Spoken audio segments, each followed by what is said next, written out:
Kerrit podcast. Podcast, good song. Yeah, this sounds like something carrots could grow to. Crunch into us. What's up, Doc? What are we doing? I don't know. Fuck them. Crunch.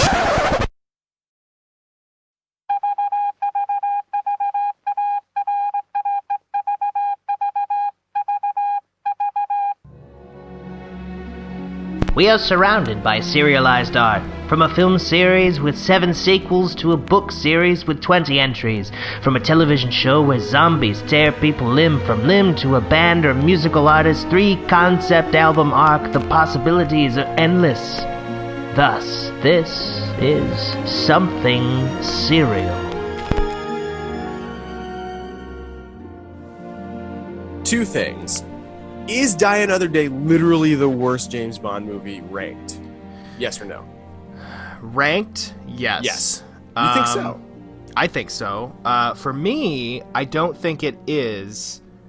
No, it is. Next question. Okay. Is On Her Majesty's Secret Service #1? No. Casino Royale is, for me. And I think ranked among regular goers would probably say Skyfall. Really? I think classic-wise, I'd say Goldfinger. I just read a list of the top of Bond movies ranked by Reader's Digest, sent to me by my sister. Oh boy! And I was actually just finishing an email because I ended up like reading it and ranking it and being like, this is dumb. Mm-hmm. Because it was like, it was ridiculous. They put Skyfall ahead of Casino Royale, which Wrong. I thought was odd. Yeah, I was like, okay. It was just dumb. I hated it. It was dumb. It was like Die Another Day. Send it to me. I will. I'll forward it to you right now. I don't care. One sec. I'll do it literally right now. Watch this. And I'll tell the people. Hey, so thanks for choosing to spend some time with the Kerrit podcast. I'm Kevin, and that's my co-host Gerrit. Gerrit, yes. And we make up the Kerrit. Uh-huh. How do you forward? I can't. Oh, I don't know how to forward. You can just take the link and copy it and paste it. God, I don't want. I mean, I can, but I just fine. I'll do that. It's just stupid because in my work email I can forward things immediately, and I'm not used to it on Gmail, so I don't know quite where the exact number, where the blah, blah, blah is. I don't know. I'm going to read this great thing about James Bond. If you guys are listening, make sure you write a review. That would be great. And if you're watching, make sure you like the video, leave a comment, and subscribe. That would be great. I can actually look at the info, whatever, and see who's watching it and who's not subscribed. And literally, I think it's 90% of people are not subscribed. So if you subscribe and then ring that little bell for notifications, you can find out every time there's a new video. You're not allowed to say those things. I've ixnayed those. I just goddamn did. I thought when I said it was a joke. I don't care, man. I mean, we gotta have people watch our reviews of Batman. Yeah, which is what's up next. But I did send it to you. I don't know if you want to do it right now or at all. I mean, we can do that before we hit. Tell the kids what we're doing on the pod today. Yeah, we're talking about Batman Forever, the best Batman movie of all time. Well, I wouldn't go that far, but it's... Oh, here we go. I got it. Okay. You have to see the second to last. You Dude, gotta... First of all, it's Reader's Digest. Why would you consider... And it's from... Hey. It's September 25th of 2020. That's when this was written. That's shocking. That was very recently. Last one, Die Another Day. Live and Let Die is number 23. Yeah, they call that second to worst. That was when I was like, this list is dumb. You know why? Amazing. You know why? Because it's racial. It's a racial movie. I guarantee the person that wrote this is like a social justice. So funny you say that. I jokingly mentioned in the email to my sister that they called it a gritty locale, and then they mentioned Harlem, and I was like, that's kind of racist. Like, he's always in gritty locales. That's racist in the review. I mean, yeah, I was like, come on. Spectre is ranked higher than Live and Let Die. Fucking insane. Yeah, Spectre's awful. And it Tomorrow deserves Never to be that low, but it shouldn't be ahead of Live and Let Die. I mean, Tomorrow Never Dies is, I'd say, top 15 at least. I don't think Tomorrow Never Dies is as bad as everyone says. It's definitely better than The Man with the Golden Gun is an easy example. And The World Is Not Enough is down there too. I know. I think that they just hated Pierce Brosnan because then they give GoldenEye like number 9 overall, which is honestly, no matter how you slice it, got to be top 5. I'm sorry. Yeah. Quantum of Solace. This list is shit. If you guys want to find it, it's Reader's Digest ranking Bond movies. And then The Man with the Golden Gun. The Live and Let Die is way better than The Man with the Golden Gun. I know. Like, stuff like that was, like, killing me reading it. Diamonds Are Forever. License to Kill is easily like, top 5. How can you put that? It's easily, even for, like, a layman, it's top 10. Like, come on. Octopussy, A View to a Kill. A View to a Kill is easily worse than Octopussy. The Living Daylights is 13. I know. All of those things were bugging the crap out of me. How is You Only Live Twice number 12, and then For Your Eyes Only is number 11? I know. Moonraker 10. This person is a fucking loser. 10, dude? Moonraker's the worst. How is Moonraker top 10 for this person? It's GoldenEye 9, Dr. No 8. I don't agree with either of those. The Spy Who Loved Me 7. I do love that movie. It's like at least in the ballpark. They're starting to get into the ballpark with some of these. But that's the thing with ranking these things. It's like they can easily be, you know, let's say one is 5, one is 6, one is 7, and they're all 3 good. They're interchangeable at that point. But these aren't the ones that are interchangeable. Like, Dr. No, The Spy Who Loved Me, and Thunderball are not interchangeable when they're 6, 7, and 8. Go fuck yourself. Yeah, Thunderball is way worse than those ones, I think. I mean, Dr. No, I think, is pretty much top 6, maybe. Yep. I don't know. I guess when we ranked maybe 8 is about right for that one. Well, I think From Russia with Love is better than Dr. No. Definitely. But I don't think Dr. No is bad. I think it's just slow. And it doesn't really have the Bond formula down. I think From Russia with Love is getting there, and then Goldfinger solidifies the formula. Yeah, and then Thunderball is just shit. See, this is the problem with my rankings, though, is because part of the reason I like Dr. No so much is just the fact that it's the first one. And it's so interesting to watch every, like, history in the making. That's how I look at it. So. I mean, Honor Majesty's Secret Service is number 1, and it is a great movie, but I think it is not number 1. Come on, it's not number 1. I said in my email, it's like someone who's trying to be too so cerebral. Like, I'm so aware of things. Like, look at me. I'm Mr. Meeseeks. Look at me. I'm Mr. Meeseeks. Look at me. It's almost like me ranking my Bond songs. If you guys want to watch or listen to that episode, I think number 1 is just the James Bond theme song. Dude, that when I hear that song, I'm just like, let's is good. Let's do some espionage. Well, it's kind of funny. It's like if you're ranking Danny Elfman's scores, like Simpsons is number 1, right? Like, come on, it's awesome. It's so good. I can't believe he did that. Come on.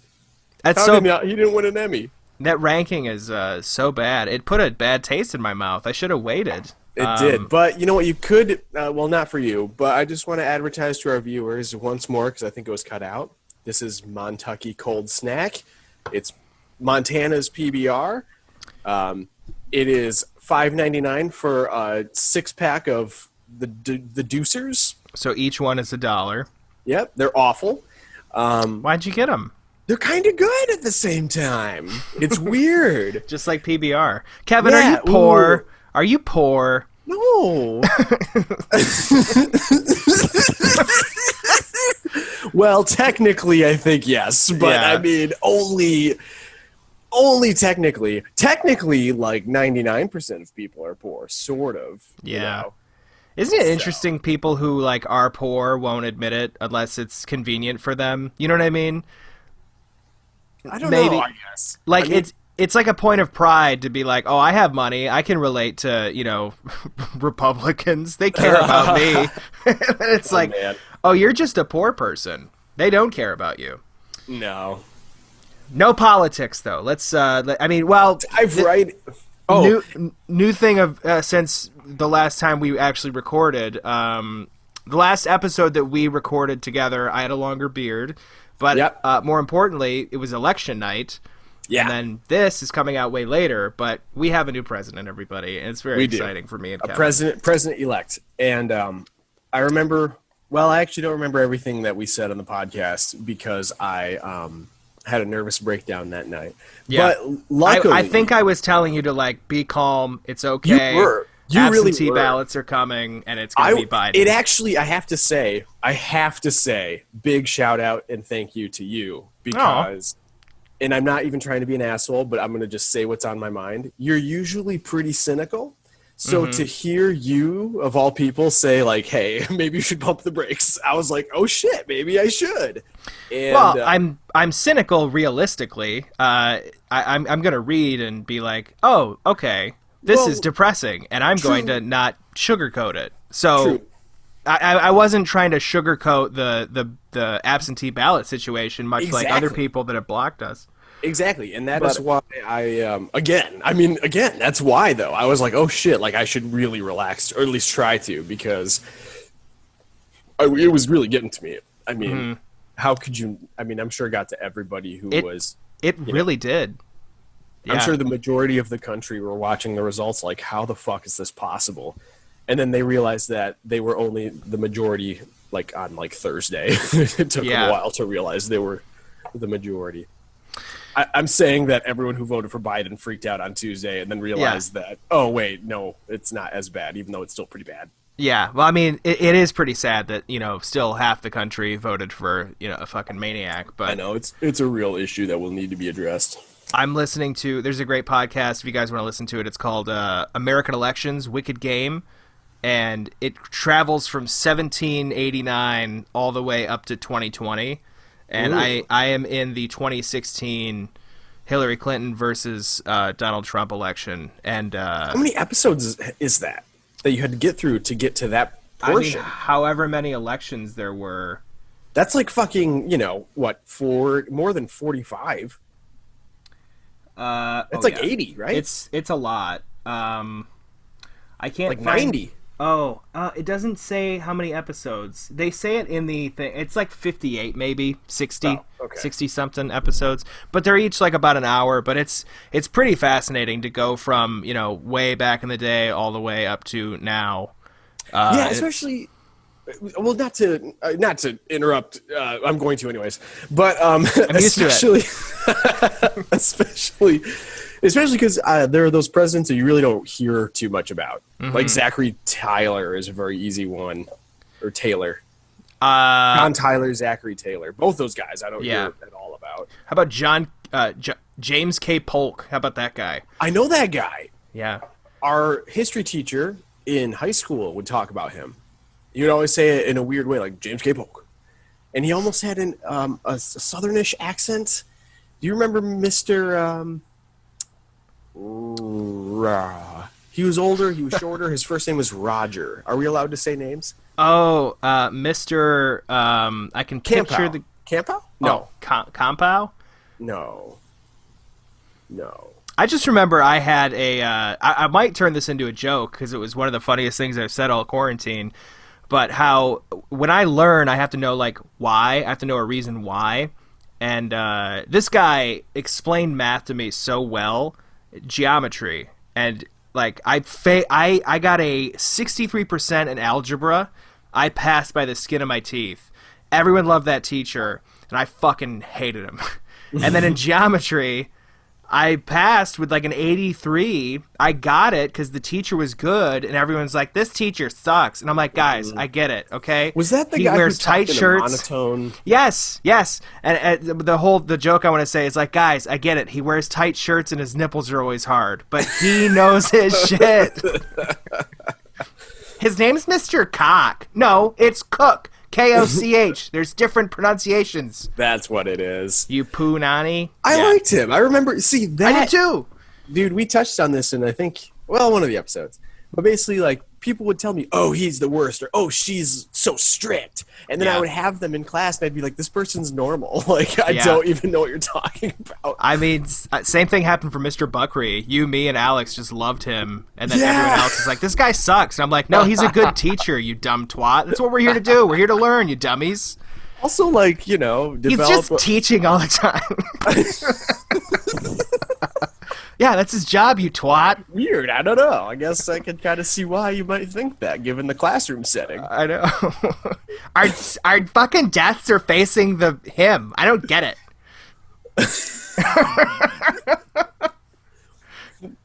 Listen, Bethany. There's chairs to sit in, like, the entire time. He wants us to bring pencils. What is this called? A classroom? He needs some class. All right. And some room to get out of my face. Well, that was our entire 12 years in school. So. That was basically what happened. But did you go to preschool? I did. I did go to preschool. I didn't, and I'm still here. You did not miss anything. Let me tell you. I made binoculars out of cardboard paper, and I don't think it really worked, to be honest. I mean... Is that what's called, cardboard paper? It's probably just cardboard. No, what's that paper called? It's like a little bit thicker than regular paper, and usually it's colored. Like it has comes in we don't say that anymore. Colorized. It's colorized. It's cardboard paper. It's cardboard paper. Is it It's not graph paper. It's cardboard paper. I'm looking this up. I'm gonna look this up. If you guys aren't subscribed, make sure. Oh shit! I am curious now. Cardboard paper. Yeah, cardboard paper. It's a thing.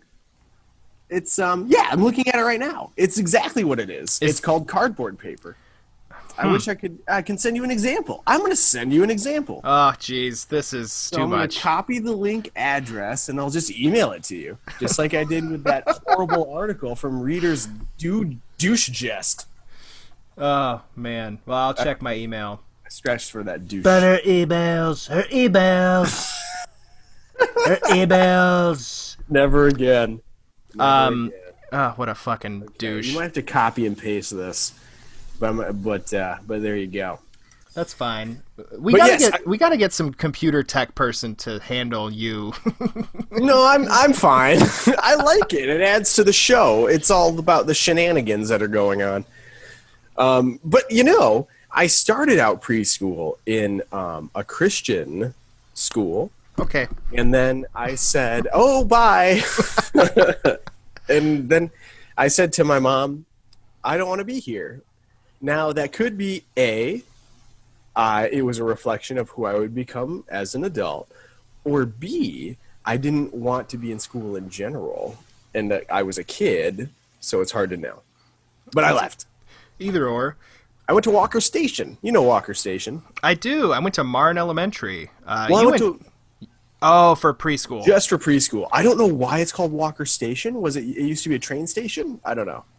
I don't know. Why not call it Walker? You're stationed in your seats. The worst school that we went to was probably intermediate school, which was 5th and 6th grade. It was something that they tried for... Did we talk about this on the podcast before? I don't think so. This is getting really spicy, though. So it was like kindergarten through 5th grade, and then for our grade, they changed it. So it was like kindergarten through 4th grade. We'd go to a new school, hit 5th and 6th grade, and then do middle school, which was 7 and 8. And then high school was 9, 10, 11, 12. Right. That's not normal. Is it not? No, it was like usually, guys, in the comments, let us know. Usually it's kindergarten through 5th, and then 6, 7, 8. And then 9, 10, 11, 12. I had no idea. Yeah. I really... Because they got rid of the intermediate school, and it became the central elementary. Exactly. Which isn't nearly as adult-sounding or mature-sounding. Intermediate You're was... 6th grade, and you're still going to elementary school. Right? Yeah, intermediate is like the in-between, basically. Mm-hmm. So it's 5 and 6, which was... It was fucking awful. I remember... That school was just terrible. You remember that? I guess I didn't have horrible experiences there. Where were yours? Tell us where yours were, Kevin. My horrible I mean, if I had to lay a name on it, would have been 7th grade. I liked the middle school, but 7th grade was it's because we were underclassmen. And I think it was at that age where it's easier to get picked on also, because there's only 2 grades. Yeah. And it's like 5th and 6th grade, it somehow, I think I just escaped it. I don't know if it was the people I was with or what, but when it was 7th, 8th, it was just a little, the dynamics had changed just a little bit. So. Yeah. Interesting. Well, we're all going through, puberty, and I think 7th grade is when I started to do comedy. Like, I started doing Dane Cook bits in my drama class. Yeah, I remember that. I remember you signed up for the talent show. Yeah, and they only took music. They didn't take my comedy, which is a good idea. But then I think that was 8th grade. But yeah, it's weird. So it wouldn't have even happened. It would have been 6th, 7th, and 8th, and you wouldn't have had that terrible experience in 7th grade. Well, it's possible I still would have, because the 8th graders would have still been there. Yeah, but you would have had a year in the school already, and you would have known all the 8th graders. That's true. Maybe gotten a little more adjusted to everything that was going on. Yeah. So, man, I had to look out for my 5th and 6th grade years. That's right. Interesting. Yep. Well, that's been the Kerrit. No, I'm kidding. Yep. So that's what happened to Batman when he was in school. I mean, dude, for me, I was teased like every year except for senior year. So. Yeah, I only really remember any bullying when I was in 7th grade. And it wasn't even major. I mean, looking back on it, it really wasn't anything crazy. But it was something that just bugged me because there's nothing I could do to change it, which obviously is the main issue with bullying. Yeah, seriously.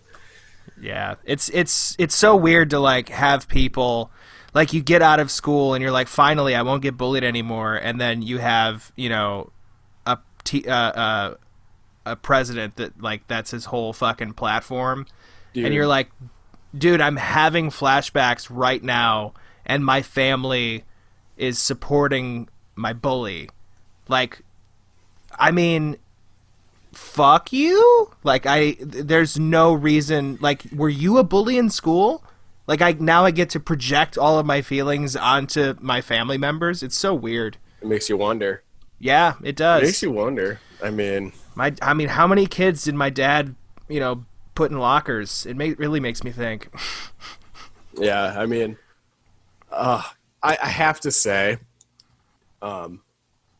it's been so nice.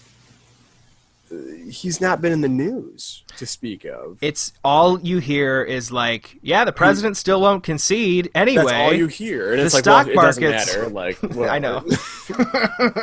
Like, I hear so much. Like, people are kind of nervous about that. Like, is there going to be like a serious attempt of some kind of coup or war? Like, he's getting his. I don't think so. I think that he's just being a bitch, and I think that. I mean, hopefully he just pulls a Hitler at the end, and ultimately, I really do think, like, what he is trying to do is drive up, like, publicity for a potential new endeavor, which would be like a new news organization. Yeah, like Trump TV or something that he's been planning to do for fucking years. Since like 2015, basically. Yeah. Yeah. So, but hey, we'll see what happens. It's been. I mean, I was dancing when Biden was elected. I was literally dancing. I was happy. I cried at the speeches him and Kamala made. It was pretty great. I was more like, I didn't really cry because I think a lot of my emotions had left me by then. Not a lot. Mine hadn't, so that's when I let it out. It was pretty great. That was when I was like texting you, which was when it was like noon and it was officially announced. Yeah. And it was like, at first it wasn't a big deal because I was like, well, obviously. But then it kind of started sinking in, and you could hear revelers outside honking their horns and like playing literal music. Like, it was so awesome. And it was just so cathartic. And then all of a sudden, and I don't really watch the news. Like, a lot of people have been commenting on the what's the word? The overview, like the way the news networks have been monitoring the situation. Coverage. Kind of like, the coverage, exactly. And they're talking about like specific names, like John King is like the only one that's coming to mind right now. Wolf Blitzer, sure. And I don't know any of these star people. of Mission Impossible Fallout. I know, he is in that. He is. Yeah. But I was like, I didn't really watch the news at all because why watch it? Like, you can just kind of do a Google search real quick every like hour to get a checkup. But when it was announced, I threw it on TV, and I just watched it. We just watched it just to watch it, just to be a part of it, you know? So it was wonderful.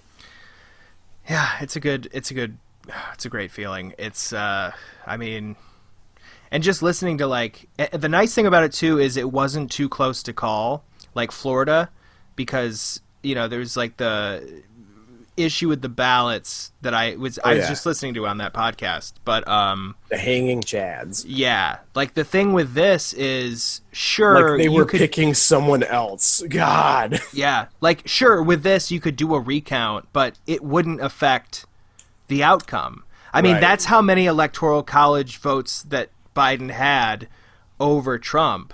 It's like you could do a recount and it'll still go to Biden, but even if it went to Trump, it does not matter because he would still lose. Like, he was so far behind. It's pretty great. I feel so good still. It's great because Pennsylvania, he's so far ahead and it doesn't matter. Yep. And then Arizona and Nevada, same. And he only needs one of those two scenarios to win, but he has both. Yep. And it's increasingly likely, if not 95 to 99% guaranteed, that he's going to get Georgia as the cherry on top. So that's what I was saying, baby. Yeah, it's off the chain cool. Now we just need to win those two seats. Everyone's talking about this in Georgia. So everyone is aware of this, but the runoff election. Yeah, but I'm just happy that we got a new face in the White House. Good God. You know, Trump is not forever, and you know what is though? Batman. That's right. Forever. Let's talk about this. I will. I love this movie. I fucking love this movie.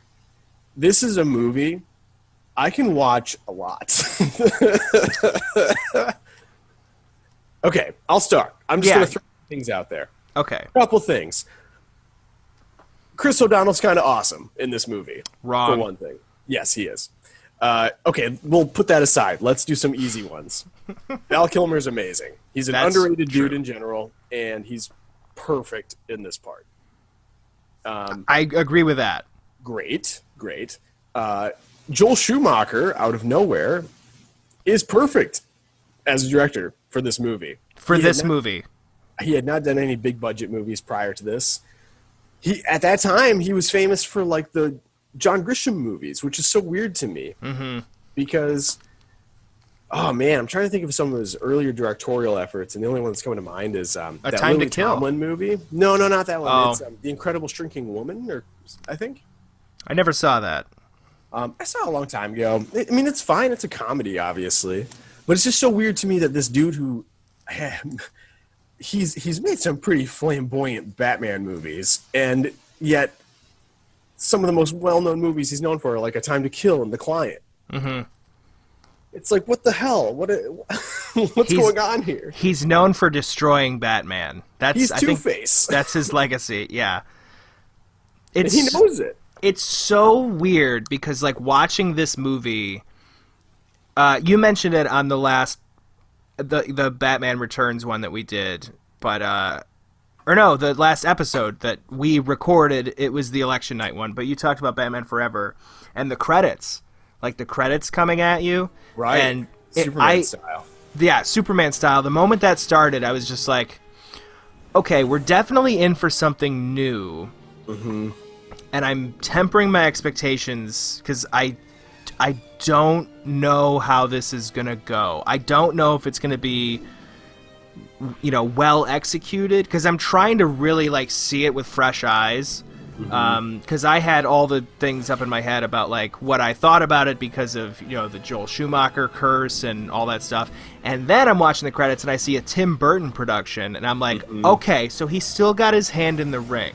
He does. I think that my assumption of this is the original Batman sequel. You know what I mean? This isn't Batman Returns territory. This is going to be Batman, like, 89. Yeah. And watching this movie, I think it really... I think I'm right. I think it's a sequel to that. I think it definitely acknowledges for sure that trajectory of storyline in the first two, I would say. At least just the fact that he's Batman and Well, I think there's they actually explicitly reference it, right? they do. There's a reference to Catwoman. I don't blend in at a family picnic. Oh, we could give it a try. I'll bring the wine. You bring your scarred psyche. Direct, aren't you? You like strong women. I've done my homework. Or do I need skin-tight vinyl and a whip?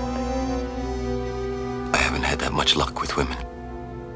Maybe you just haven't met the right woman.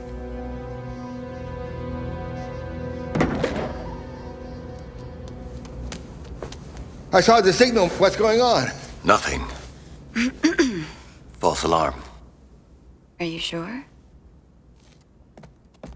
It's to Catwoman.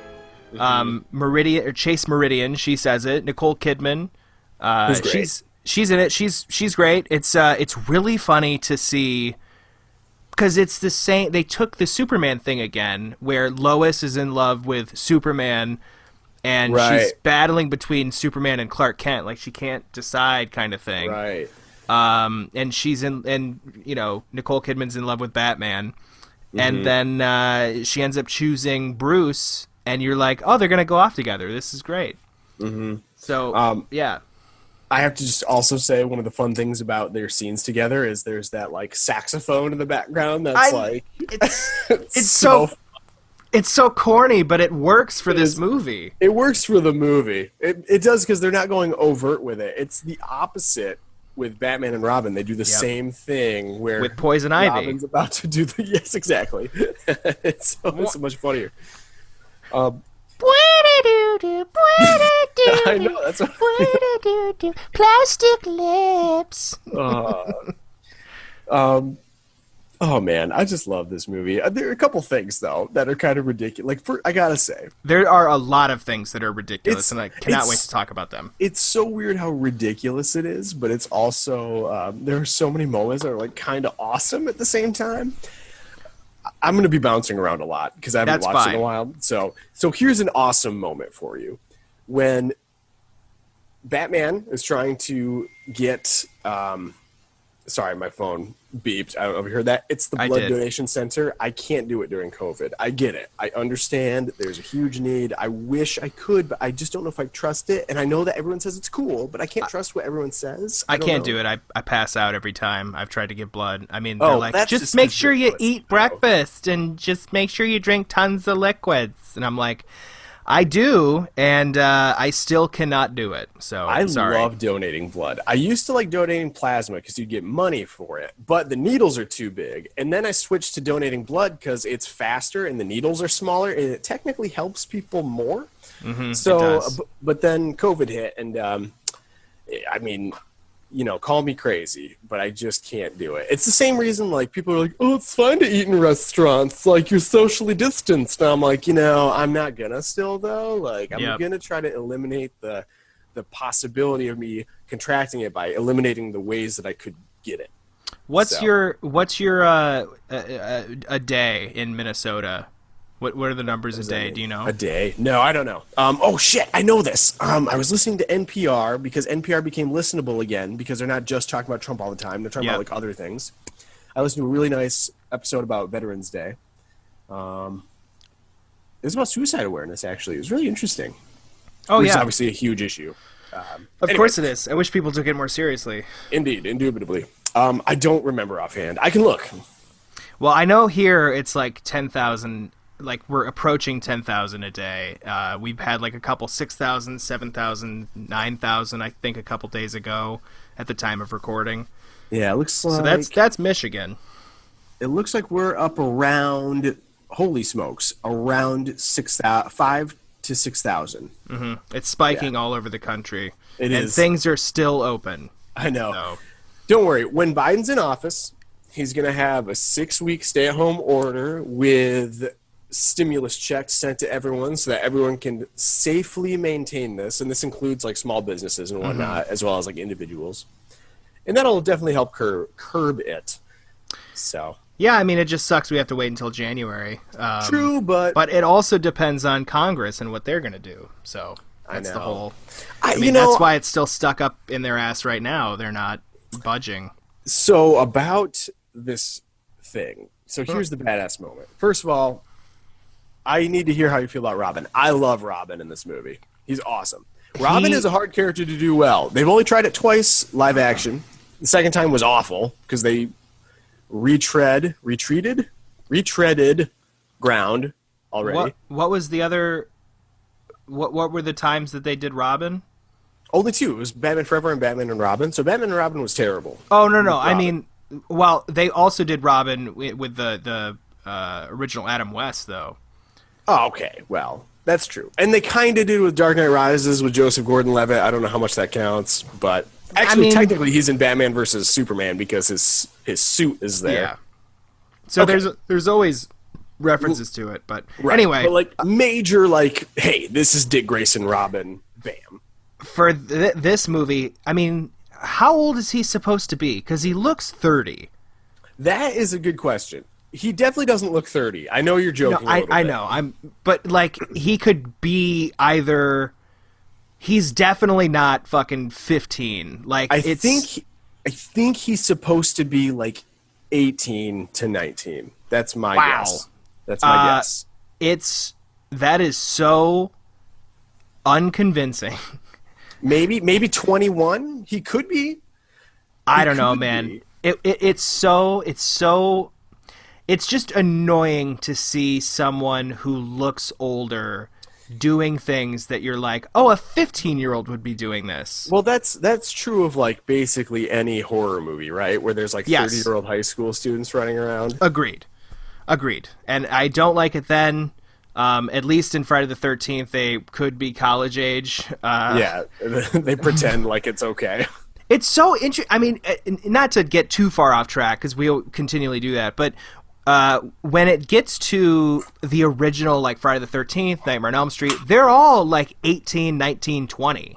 Yeah. Playing high schoolers or whatever. And then now it's like, 29, 30, 34. Right. You're like, what the fuck happened? I know, it's awesome. There's a great Simpsons joke out there where it's like from season 4 or 5, and there's like a benefit going on, and they're like, and look at this guy from like, and it sounds like Melrose Place, something like that. Mm-hmm. And the guy's walking around, and he looks like a teenager, and then he smiles, and he just has crow's feet and wrinkles all over when his skin spreads out for the smile. It's wonderful. That's funny.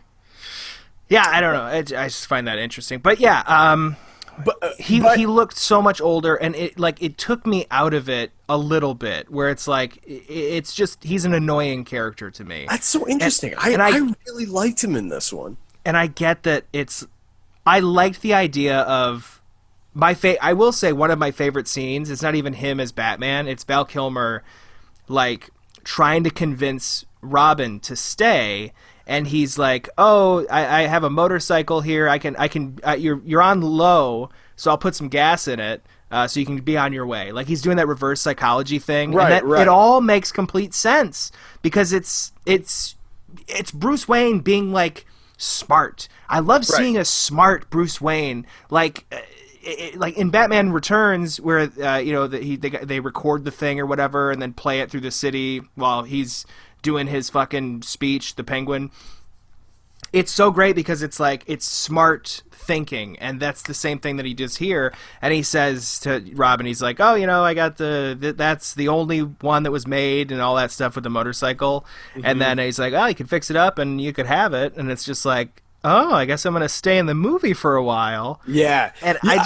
I loved it. I loved that. Little moments like that are what is missing or are missing. Little moments like that are what are missing. That's what's missing from Batman and Robin. Yes. Because that movie is so ridiculous, and there's no time for a moment where he can just manipulate a guy with like some nice dialogue. And I think it would have sold it more if, Dick Grayson was younger. I mean, it sounds like something that would work on a 17-year-old tops, but he's like 24, and you're just Wesley's calling me. Oh, this might be important. Well, I'm going to answer. Hang on. Yeah, let's go to a break. Wesley, what's up, dude? I'm actually recording a podcast with Gerrit. Yeah.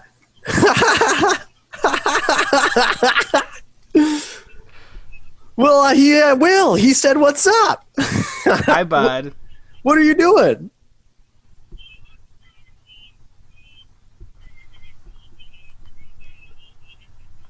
Yeah, well, that's okay. I love you, and thanks for calling. And yeah, okay. I will. I'll convince him to keep it in. We'll tag you. It's not even on speakerphone. Okay, sounds good. See you, dude. Bye.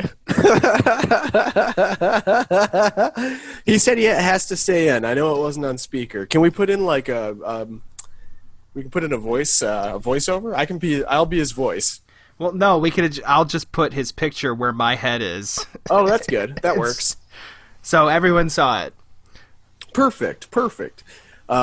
Yeah. So what's it about? What did he say? He just said he was driving home, and he was gonna. I was like, "Well, I'm talking." And he's like, "Well, I'll talk to you later." I was like, "That's fine." Aw. I know. What if he called me? He should. No. I'll text him, and then I'll put his face over your head. And then you'll put it same on speaker. picture, just flipped. Put him on speaker, and then say, "Hey, repeat exactly what you said to Kevin, so I can get that audio and put it in over where we don't have it." Just hook up another snowball microphone and hold on a second. Let me. Oh, right. dude. Okay, listen. I'm gonna just drop this on you. Okay. Okay. I think Robin in the movie, Chris O'Donnell, couldn't have been more than 24. Honestly, I don't see him being that old in that movie. Yeah, I know. That's still too old for me. I actually think I like my boys young. If that's the case, I think you can age him down to, let's say, 21 at the most, even 22. I was an idiot back then. He could have been traveling with his parents. Anyways, I thought he was fine. I think he was better than what Leonardo DiCaprio would have been, who apparently was in line for the role, as was Marlon Wayans. I heard about that. Yeah. But they were also too old. No, they would have worked. I think both of them, they're all in the same age range, just about. I'm getting a call, too, from a... Answer it. No, it's for sure going to be just a robocall or something. Here. Ask them what their favorite RoboCop movie is. Hello? Hello. My name is Annie, and I'm calling from the Healthcare Enrollment Center. The reason I'm calling today is that there are millions of Americans who are qualified for health insurance. Well, I guess I'm one of them. That's why you're calling. Yeah. So here's the badass moment. I think Chris O'Donnell pulls it off personally. I think that his whole family, that whole circus scene is amazing. Yes. Or at least in agreed. the context of the style of the movie. It's a little goofy, quote unquote, but it's also really well done for that style. Seeing his face, looking down at his dead family, and he's just holy shit, what the fuck? Well, and then Bruce Wayne stands up. I'm sorry. Bruce Wayne also stands up and is just like, Harvey, I'm Batman. He just immediately selflessly is whatever, but his voice is drowned out. Well, that was the first I Am Iron Man. That was the first, example of him trying to. Kind of. The superhero doing that. But the whole point of I Am Iron Man is that everyone knows then. I mean, that's what he was trying to do there. Right. But it's too busy. Everyone's too screaming. Everyone's screaming too much. Jesus Christ. If you mix Val Kilmer yelling "I'm Batman" in Batman Forever with Tobey Maguire being unmasked during the train scene in Spider-Man 2, you get the ending of Iron Man. Fun. That's an equation for you guys out there. Wow. Well, it's also a put together video that they just saw. So I thought that was good, and then the scene that I thought was really fantastic, and is when Batman goes to confront Two-Face. Batman gets exploded out of something, and he gets covered in a bunch of grain, and then you think he's going to suffocate and die, which sucks because then you're like, how are they ever going to make Batman and Robin? And then you travel back or forward in time, and you realize he should have just died in the grain. Damn. Yeah. That hasn't happened yet, so you're all good still. And all of a sudden that arm reaches into the grain and pulls out Batman, and that music flares up, and Robin's wearing his leotard. Mm-hmm. That's the original Robin, while also being what his parents wore during the circus. It was amazing. That whole thing is really well done for me. It's a great scene. It's so weird. This movie is so odd because before we go into that scene is great, but the thing that keeps taking me out of the movie is the villains. They're both playing the Joker from '89. Like, that's all they're doing. It's this over the top fucking. I have never seen Tommy Lee Jones be so animated in any movie ever. It's That is something much. I'd love to talk to you about. That is definitely an observation I can agree with you on. It is so bad, and almost as bad. No, but worse, obviously, is the guy at the beginning who is in the tank, the vault, security guard. It's the worst. Hey, acting. that's my hearing aid. That's my hearing aid.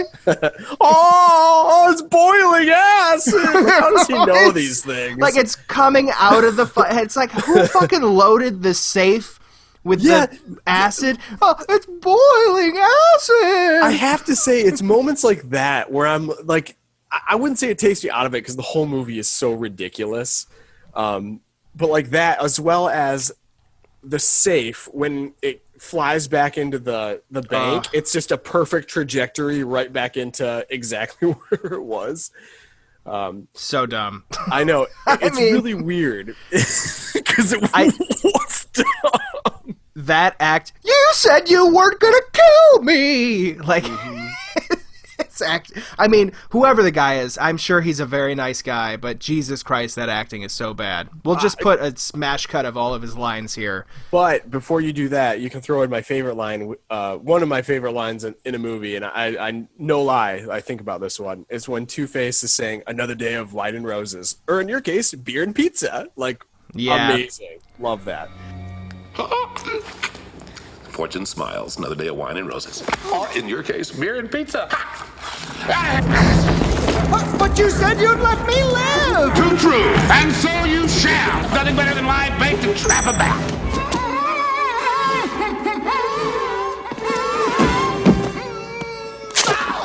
It's a trap!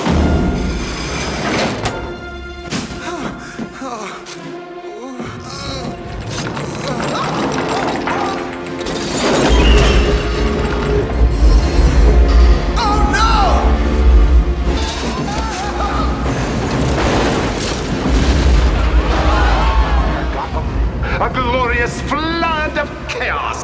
And of course, you, my boy, dead. Oh no! It's boiling acid! For your dying pleasure, we are serving the very same acid that made us the men we are today. No! Hold on. Yes! Give me your hand. Don't let go!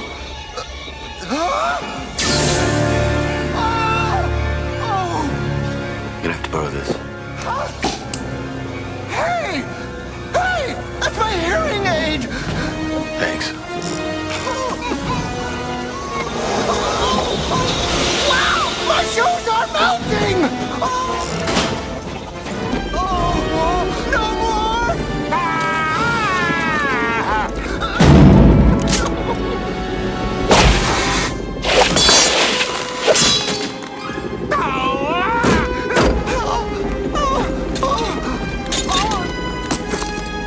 Hang on.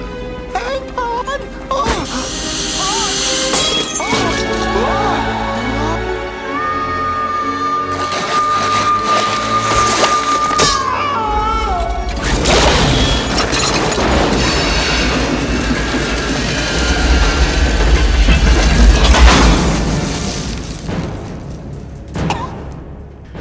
Just the way he says every line. It's too, like, and the shit that Two-Face does. Can we talk about his henchmen? His henchmen disappear in the third act of this movie. Where did they all go? Didn't they all explode in a car, like during that car chase? He had so many. I mean, they were. They were. Did you know? I didn't notice this until this time watching this movie. But their ski masks are ski Two-Face. masks. They're Two-Face ski masks. I never noticed that until this time watching it. It's hilarious. It's so dumb, but it that's one thing that works. Everything else, like, there's so many things that work in this movie, and there's so many things where you're like, if I just looked at that, I can see exactly how it's like taking the worst parts of the original Batman, and it's going to become the worst film ever made.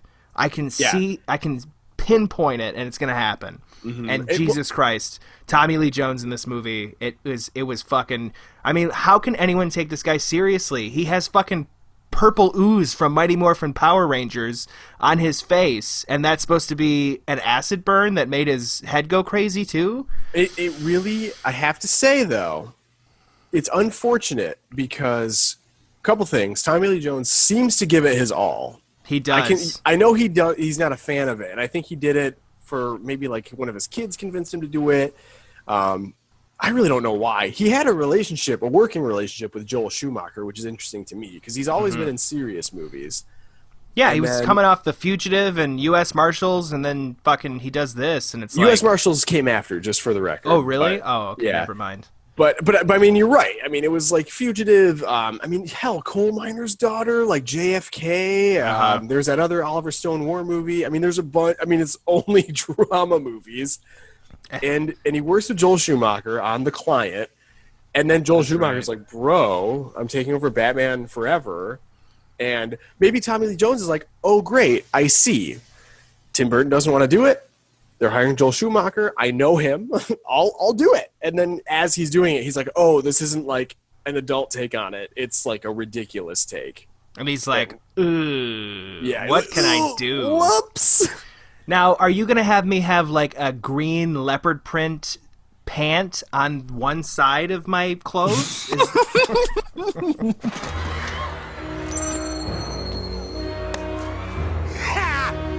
Our kind of day. Yeah. Joel and I are sitting around, and I said, well, you know what? Tommy Lee Jones could play this role. Harvey Two-Faces be perfect for him. I called Tommy Lee and said, you know, we'd done The Fugitive and Under Siege together. I said to him, how would you like to be in a Batman movie? He said, well, send me the script. So I sent him overnight the script. He said, I don't get it. I don't get it. Why do you want me in this picture? I'd never heard of Harvey Two-Face, even though I'd read the comic books when I was a child. But my son knew who he was immediately and was very enthusiastic about the movie. In fact, he was enthusiastic about it sooner than I was, which is to say instantly. It took me a little bit longer to talk myself into it, and it was his enthusiasm that was decisive for me, really. Ordinarily, I look for certain subtleties that a comic book doesn't concern itself with. So it was liberating, of course, to be a comic book villain. I love his shoes. He has like silver-tipped shoes. I know, it's so... one shoe. He's got that coin, and it's like... he has like a biker glove. Yes! It's so... hand. It's so dumb. It's like... I mean... No, I'm sorry. It is. It's like... He chose to look like that on that side. It's so weird. I know, and... I just have to say, it's stuff like that in the comics where you're like, this could only work in a comic book. And then you have it like translate to screen, and in this movie there's so much dark, deep, psychological, like, you know, jumping into the mind of Batman. There's so many deleted scenes on the DVD, which I have, by the way. Where there's one where they built like a replica of a bat, like fucking huge. Its wingspan is like this, and it's just, there's a scene where he's staring at this bat, and it's like reflecting on the mind, and he's trying to figure out, am I Batman? Am I Bruce Wayne? Oh, I realize I'm both. Like that whole scene. Right. The scene that happens at the end is an allusion to him having that realization in that room with that bat. And it's deep, dark shit. And then also, live to see another day, or in your case, wine and pizza. Like, what the fuck? It is weird, and it's funny. You do see that bat in the movie. It's it's just like flying during a spotlight. You don't even realize the size of it because it's trimmed to pieces, like the footage. I mean, yeah, it's supposed it's supposed to be like a smaller. It's supposed to be like a regular bat, but that gets closer, and then by the time it gets to Bruce Wayne, it's fucking like 6 feet. It's huge. It's huge.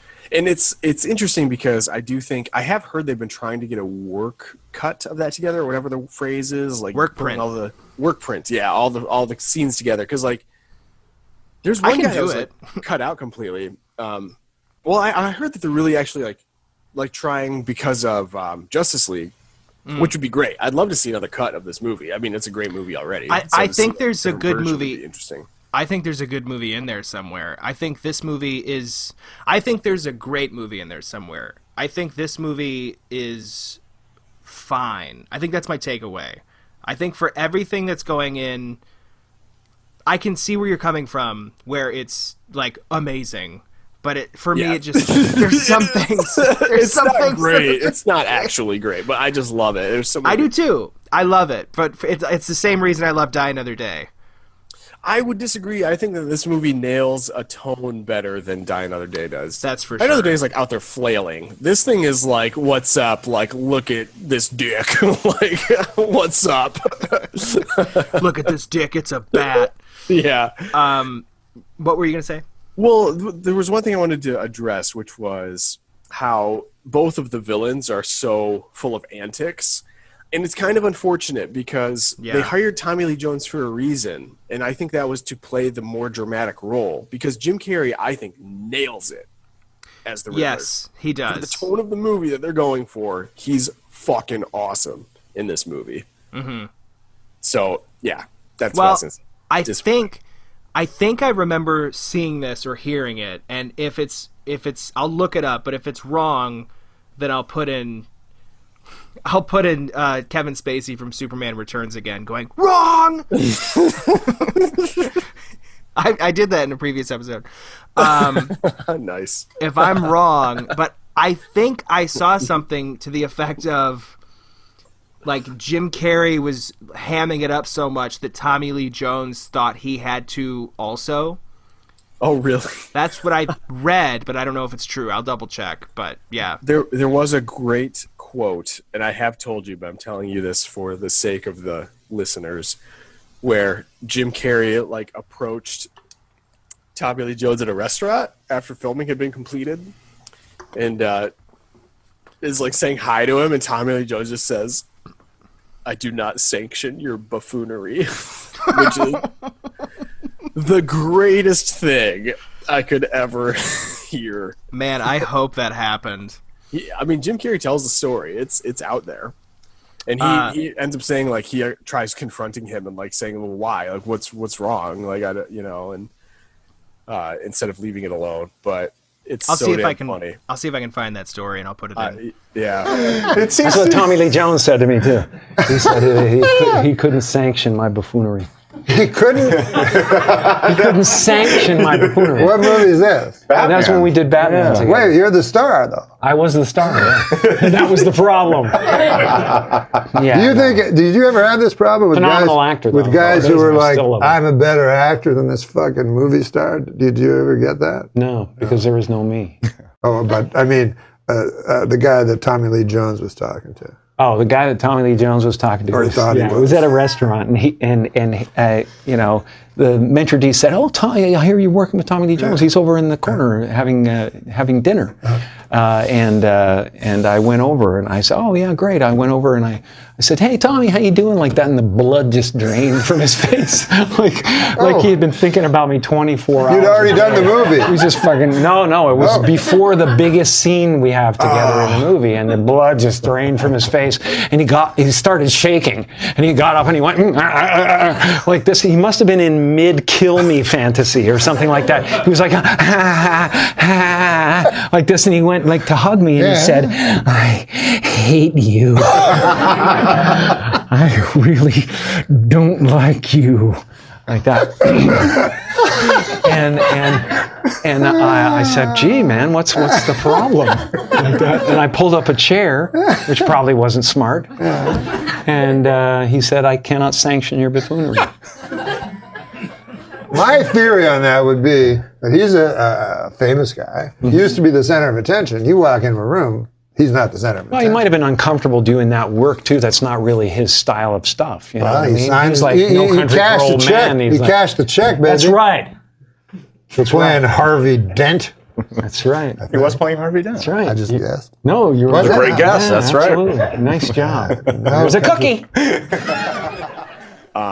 But yeah, that's crazy. He would think he'd want to compete. It's Jim Carrey. Like, I don't know if you know this guy, but at the time, you can't compete with someone of that level of fame for what they're famous for, like that energy level. And he's Tommy Lee Jones. Like, bro, you're in The Fugitive. Like, just be the guy in The Fugitive, but with like a ridiculous face on. Well, there's no that's the thing with Two-Face that's a bummer, is the movie was supposed to open with him breaking out of Arkham, and it was going to have that like dark tone, and it's on the DVD. I can put some The scene is there. It exists. Yeah. Okay. So you can see that. But yeah, it's so weird because like it's clearly going for a certain tone, and then it seems like in the editing it got shifted somehow. I mean, it had to have been the like studio interference, right? I mean, it had to have been. Cut out some of the darker parts, make it more do some reshoots, accessible for kids. Yeah, whatever. We got to change the destruction of the Batcave is probably one of my least favorite moments in cinema. Really? Because it's like, it's Jim Carrey as the Riddler. Like, this is the thing that I don't understand about his character. He is sucking the IQ out of people's brains and becoming smarter, but he's acting more crazy. So, but exactly. But it's almost like his craziness is just him trying to be more funny, but it's not. Like he's like, you know, doing the baseball thing, and then he's got like the chew thing, and then he like throws it and blows up the thing, and then he like thrusts the air when the explosions happen, and it's like It's like his craziness is just like, look how funny I've become. And it's like, who are you doing this for? Like, well, you've tapped into Jim Carrey's later career, certainly. Yes, it's almost like Jim Carrey's a time traveler. Yeah, I know. That's basically what you're talking about. It's so strange. Like, what if you watch it, you're like, oh, this is a movie. I understand that it's happening. But if you take a step back and look at it from like, why is the character doing this? Is it for your own pleasure? It's so interesting to watch. I think this movie, that's what I'm deciding, is that this movie is such a fascinating watch. It's so fun to watch. I think you could chalk up those mannerisms to his character, though. I mean, he has displayed himself to be that is like true. Crazy, but also like pretty, I don't know, like manic in his antics. That is true. If he's alone, he's been doing these things the entire fucking movie. Yeah, so that like makes he's sense. singing when he ties the guy up to the seat to throw him out, and I don't know, maybe something sort of snaps and he just fully is in this role of like, I'm like zany, I don't give a shit about anything. Yeah. Hold on 1 second. I gotta pee. Okay, that's fine. We you do that, but we're gonna go soon, just so you know. Okay, give me 3 minutes. Bye. I'm kidding. Very nice. High five. I liked the movie. I did too. I liked it. That was funny. I thought it was great. Okay, so here's the deal, everyone. We're gonna wrap up this episode. We'll probably talk a little bit more about it next week, honestly, before getting into Batman and Robin. Yeah, I have more to say. I mean, I think this movie is pretty wonderful. The score is fantastic. The score is the best thing about it. I mean, it transcends it. Yeah, it's fantastic. It's funny too. I watched it. I'm sure you probably did, but it was a documentary that was included on the. Well, I have the Blu-ray, but it's on the. I'm assuming it's on the DVD as well. 'Cause it's like DVD era. Yep.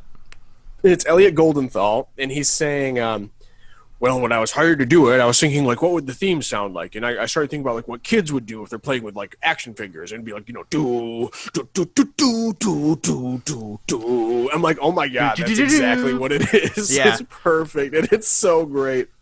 No, Batman. Yes, Two-Face. Do, do, do, do, do, do, do, do. Yeah, it's...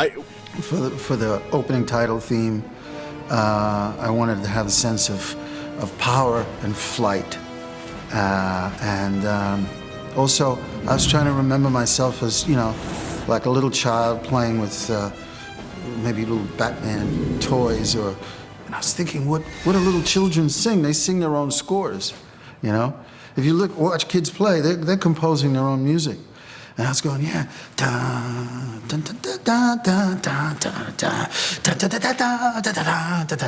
and this is what children do. And so in working that kind of first impulse out, I got on the piano and then said, what was I doing as that little kid just then? If you play it as a march, it's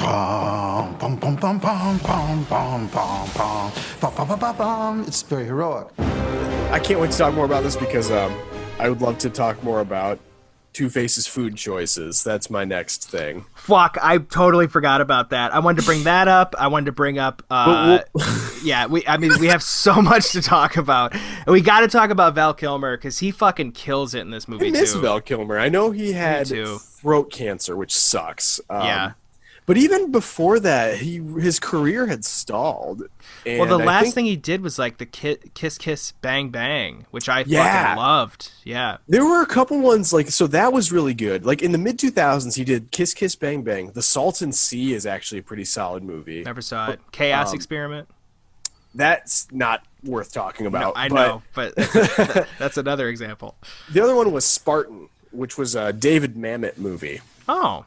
And those of our loyal listeners will probably know David Mamet as like the New York playwright who's like super famous for his witty dialogue. He did The Untouchables. Oh, he also did Edmund, right? Yes, Edmund, the craziest movie I've ever seen in my life, Edmund. Yep. William H. Macy just stabs Julia Stiles to death while he's talking. And that's not the craziest part of the movie. That ending I still think about that ending of that movie because I'm just like, what the fuck was that? Dude, that was the craziest movie. I own it. I should watch it again. I'd like to watch that again. Because that was Stuart Gordon, director of Reanimator, did that movie. Really? Yeah. So one of those random movies that he directed. I don't know why.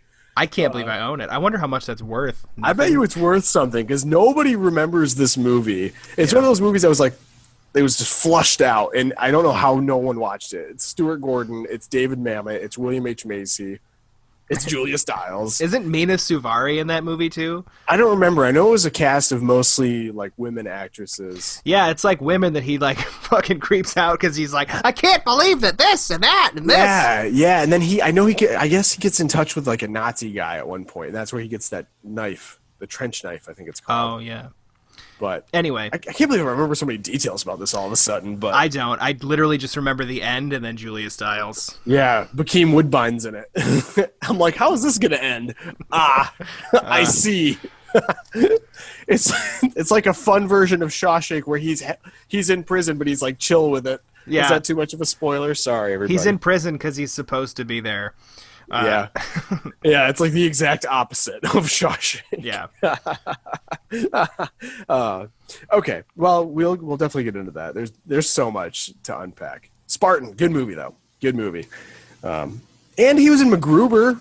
I mean, damn, what a run he had there. It's basically okay. Sorry, it's The Saint that ruined it. I don't know. I like The Saint, but maybe that's what it was. No, because The Saint. Oh yeah, in the '90s for sure. But, well, I'm trying to figure out when his star kind of started to deflate, Because, like, Spartan's not a big movie. Kiss Kiss Bang Bang's not a big movie. No. None of these movies are at all big movies. It was like Batman Forever, The Saint, and then, like, a flat line, basically. Well, he turned down Batman and Robin to be in The Saint. I do know that. And Which was honestly a major win, all things considered. Or at least a wash. For you like The Saint. I don't remember it. You should watch it. It's like it's a good movie. It was on Netflix. I don't think it is anymore, which kind of sucks. But I should watch that. But yeah, that was the thing. Is like I think that's the last movie he made in the '90s. I feel like it kind of feels like it. And that was a big budget movie. Like he turned down Batman and Robin to do another like Mission Impossible style movie. Yeah, and it just failed. I guess I don't know. It's weird. We'll figure it out. Yeah. All right, but I'm gonna go watch the Colts and the Titans. Okay. Well, hopefully the team you want to win wins. Yeah, I don't care either way. I'm just in for a good time. So you're number one in the league. I don't know if you've checked, but you are number one, you asshole. I forgot. Hold on. I'll check it now. Please check. You're like free to check. rename your team. You don't have to, but What's the team name? Well, you just check number 1, and then that's you. Oh, okay. Well, I'm going to pull up mine, and then I'm going to get fireworks and confetti because I won. That's exactly right, actually. Yeah. Rare Form. That's what it is. But exactly. 4ORM. Yeah, that's our co-host Robert's old team. Well, frequent guest. Well, he's a guest twice. That's a frequent guest. We only have guests on like twice at the most. Oh, I got to replace this guy.